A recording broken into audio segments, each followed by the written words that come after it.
So Comic View opened the floodgates. BT had interns booking Comic View, and I've been doing comedy 5 years now. Yeah. Then.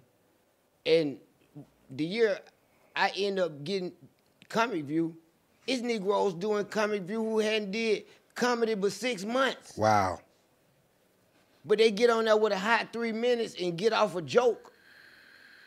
And before BET would play, they was making people stars. They made Chocolate, Bruce, that era of Comic View. They was making them stars because they was showing their material. They was getting like 15 minutes. It was like 3 comedians a show. After the strike, or when we crossed the strike lines, man, they was putting 30 comedians on one show. Wow. That's how I came up with what my name is. I said, I gotta stand out. Yeah. I can't be amongst these peasants. Yeah. I'm greater. They gotta know what's going on. And so I came up with what my name is. I'm talking about that mother was ringing everywhere. Easy.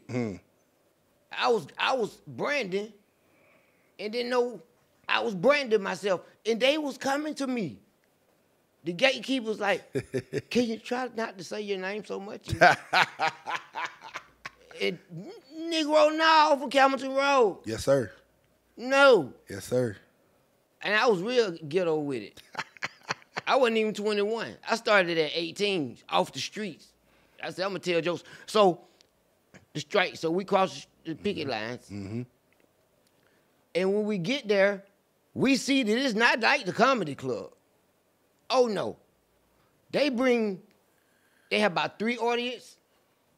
They do 3 shows. They try to have 3 audience. That's the goal. 3 different audience for each show. Sometimes it be skimpy. The line be skimpy. They give away a lot of tickets. And the people be lined up outside the studio. I filmed in L.A. I filmed in Atlanta. I filmed in New Orleans. Host of Comic Views. And people be lined up, and then they bring them in, and then they run a show. They run 3 shows. So 1, 2, 3 comedians. That's 1 show. 1, 2, 3 comedians. That's 2 shows. 1, 2, 3 comedians. That's 3 shows. So they're doing 3 shows a day. And when the crowd come, they have somebody doing warm-ups. I did a lot of the warm-ups. I was a warm-up guy. So that's like the exceptional comedian. I had all the hype. I had them calling my name, and I can go out and go out the crowd. So I was doing warm-ups. So at some point, a producer would come and get the mic from me and say, okay, audience, I need everybody to act like you laughing. Okay, act like they said something real stupid and point at them.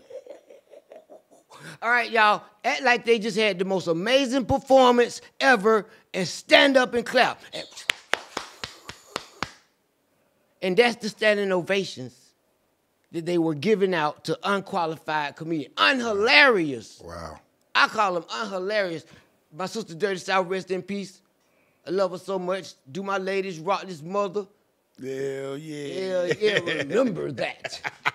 Dirty South didn't play with them. Dirty South got me on Comic View. Yeah, Dirty South went a year. No, Dirty South, so they was accepting tapes.